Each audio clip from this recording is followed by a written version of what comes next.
into a plowshare, but in times of war, the plow becomes a sword again. So it's that kind of symbolism. And that sort of symbolism, of course, is very, very significant out here in Western Canada because we are farmers. We do farming. So very strong symbolism back there. If you look at the ends of the arms of the cross, they have that raised platform around them. That is designed to look like the striking platform of an artillery shell or a bullet. So it does have a very strong military theme to it. And then we have to memory those who died for king and country in the Great War, because of course World War I didn't become World War I until World War II broke out, and we realized that it wasn't the war to end all wars. 1914 to 1919. So 1919 is the year the peace treaties were signed. So the Versailles in Paris, what happened in 1919. We are celebrating 101 years of the signing of the armistice. The armistice is agreement between the two warring sides to stop hostilities. So in the First World War, Germany did not surrender. She asked for the hostilities to end, and the French and the British agreed. So it's very significant. They did not surrender. Back home in Germany, things were falling apart. There was no food. Their money wasn't worth anything. Their industry was going down. They were afraid of anarchists and communists. British and the French were afraid the communists would get into Germany and have a very strong base in Europe. So they had concerns about the kind of anarchy that was happening in Germany at the time. But the German military was perfectly capable of carrying on hostilities into 1919.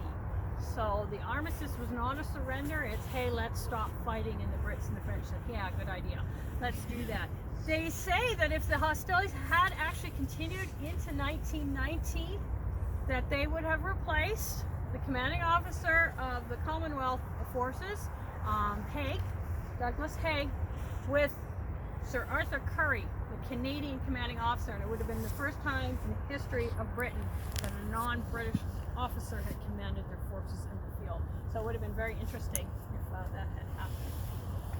So in 1918, we're signing an armistice. We're doing pretty, things are good. We go to the peace treaties in Versailles. The Germans are thinking, okay, we asked for an armistice. We didn't start this war. Actually, Austria-Hungary started this war, and then Russia moved. So we're not responsible for the war. We were just backing them up, same as Britain was backing up Belgium. So, we're going to be good. Things are going to be good. And of course, they got to Paris in 1919, and everybody went at them and had a piece of them and tried to take apart. Some historians say that World War II is actually a continuation of World War I with enough time in between to raise up a new generation to fight. Because all of the groundwork never agreed with ending the war. So that is a cross of sacrifice. We have the Union Jack. We have the Canadian flag. We did not fight under the Canadian flag until we went to Iraq. So we fought under the Union Jack in the First, the Second, and the Korean Wars because we did not get our flag to 1964. So that's why there is always a Union Jack out here for that reason. All right, so also what we do, First World War is very, very significant because it is the first time in the history of Britain that they actually commemorate the death of individual soldiers. Prior to the First World War, I'll pass that around so look at it. Prior to the First World War, it was the glorious dead of the battle.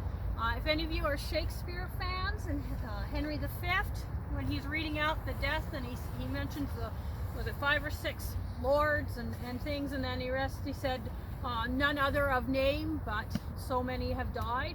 That's how they did wars prior to the First World War. So they'd remember, Lord so-and-so and things like that, but they would not remember the average soldier. When they went into the First World War, of course, no one expected the death rate they had. And when they came out of it, 4 years later, and all those men had died, Canada lost approximately 63,000 men, died over in France and Flanders. It's an enormous amount for us. We were just a little country at the time. So they realized they had to do something for these soldiers. So they created the Commonwealth War Grave Commission, which is still in existence today and looks after our military cemeteries.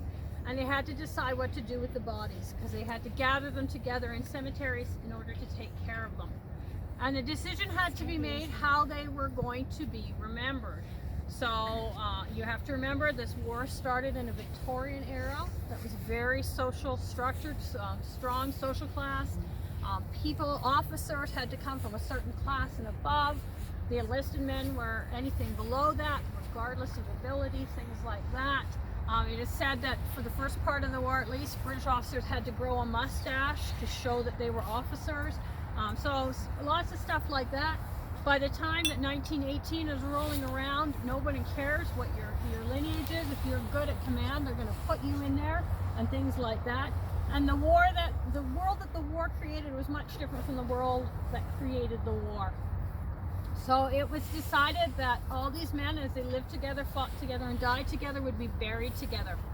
So they were all buried in chronological order in the cemeteries, regardless of rank.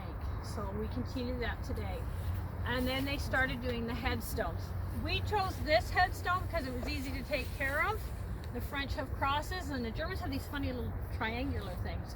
But we chose these. So this is the standard headstone for a member of the Canadian military. What is on the front of a headstone is a decision of either the veteran or their family, depending on who was around.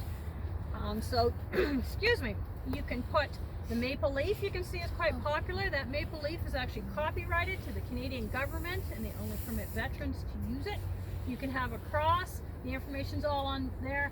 And then the family is permitted a small epitaph at the bottom of the markers. Most Canadians do not choose an epitaph for their loved ones. So only approximately 30% of the Canadian headstones in Europe have epitaphs on them. And all of them that they have read have all been either positive or said something like rest in peace and things like that.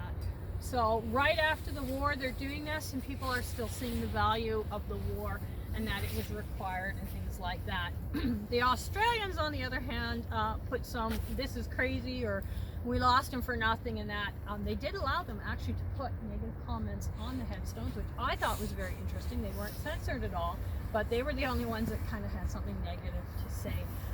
The idea that the First World War was really bad and really stupid and that the generals should have known what was going on came out later, years and years and years after the war, when people had stepped away and seen that the changes in the technology and that. In actual fact, the changes in the First World War technology, when you look at how quickly the first field guns were big guns taken off ships and just put on the ground, they eventually became artillery pieces that could be fired with a very strong degree of accuracy.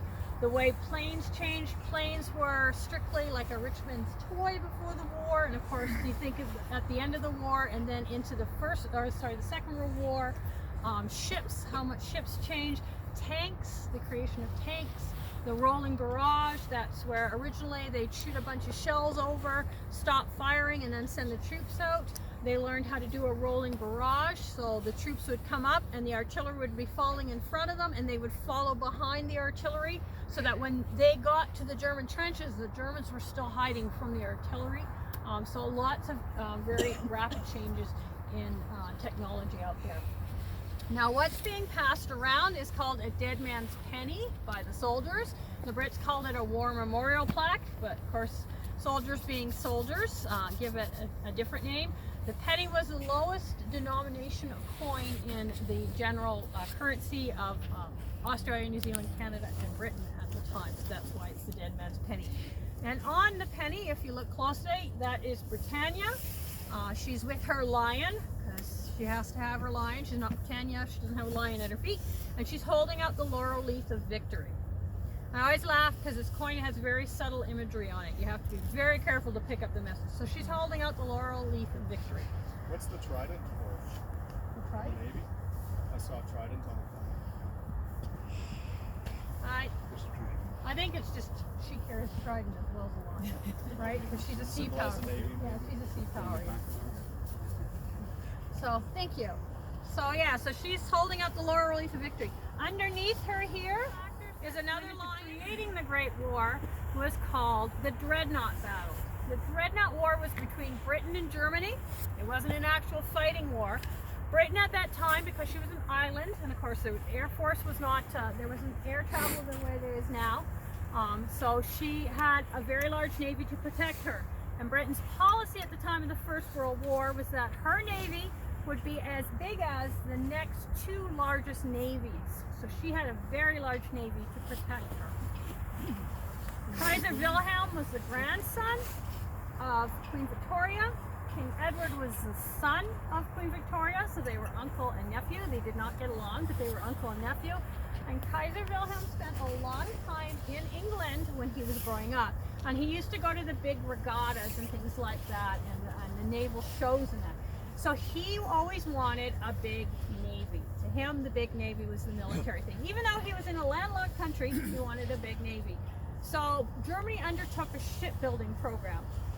And the ships they were building at the time were called dreadnoughts, which were the biggest ships of the line at the time. So they were big, big ships of war. And his navy undertook building these and undertook creating this big navy. So Britain felt she had to keep up, because Britain had a big navy, but she still had a lot of wooden sailing ships in her navy, which of course against a dreadnought is of no value whatsoever. You couldn't even light them on fire and send them to the dreadnought because they were metal ships. So she undertook a building program as well. And it's actually kind of funny, I was reading some information on this, and one of the things that the Brits tried to do is they tried to convince Canada, Australia, and New Zealand that we should be donating money to Britain to help her build this navy, because really defending Britain's the same thing as defending ourselves. And the admiral of the fleet at that time, he makes this comment about how ungrateful Canada is because she won't buy them a dreadnought, and I just think it's kind of funny. You know, there's Canada not buying them a ship. So they went under this big. Both countries were competing to see who could build a navy faster. Germany technically won that war, but when they actually went to battle in the First World War, there was no big major sea battles to the extent there was in the Second World War. There was the Battle of Jutland. In the Battle of Jutland, most people say it was a draw. Some people say the Brits won it. But the upshot of it was that Kaiser Wilhelm realized that he built all these big ships, these dreadnoughts and that the British wanted to sink them. And he did not like that, his big, beautiful ships. He didn't want them sunk. So he pulled them all back into port, and they basically sat there for the entire war. As in the Second World War, the greatest threat to Canada in the First World War was the U-boats that were going around. So there was U-boats in the First World War. So after the war, of course, Britain went in and scooped up those ships. So technically she won in the end because she had all the navy. So that's what the two dolphins are mocking right there. It's like, haha, Germany, we got your ships. Sucks to be you. And then it says he died for freedom and honor around the coin. Honor is spelt correctly with a U. and then in this little square here would go the name of the veteran, and it would be his name. It would not be, there would be no rank or anything there. So they sent these out. They sent just over 1 million of these. This is what the famous reparation payments that Germany never paid were supposed to buy, was these coins. And they would come with a little scroll from the king saying thank you so much for the sacrifice of your loved one, and it would go to the next of kin of whoever died. We actually have one of these buried up in here in a headstone, and we have 3 in Burnsland. So that's actually the first time I saw one. This one is obviously a replica because it's got nothing on the back. Is that the actual size? Yes. Okay. That is the actual size. Yeah, they weren't pocket change. It may have been a penny, but they weren't pocket change. And so what was originally on the back? Just like a coin, Oh, just the king's head. oh. So they sent out just over 1 million of these to the various families. And when they got to Canada, we stuck them in headstones or put them on, in frames and things like that. In one particular case, I had a gentleman come on one of my tours, and when we did the coin over in Burnsland, he told me that him and his wife had been out garage sailing, and they found one sitting on a table for $5, and he bought it as a novelty. And sadly, it did have a name in the box. So somebody's remembrance of a loved one was sold for $5 at a garage sale. He donated it to the military museums, which was very kind of him, so it got properly taken care of. But in Australia, they caused a lot of problems. People were very unhappy with them. The Australians do not get along with the Brits at all. They have a contentious military relationship ever since the Boer War, so they were sending them back. And so not everyone got one because the Australians were causing so much of a fuss. The Brits thought, we're going to stop this now. So there's still blanks kicking around for that. So that's how we were remembering our soldiers. And as I said, that never happened before. Families might remember them, but certainly countries never got together and remembered them. And the very first Remembrance Day in 1919, the cenotaph was set up in London. It was a temporary thing. They thought we'll have one service and everybody will forget it. It became so popular that today we still remember them on Remembrance Day. And we remember all our soldiers on November 11th, even though it was associated with the Great War.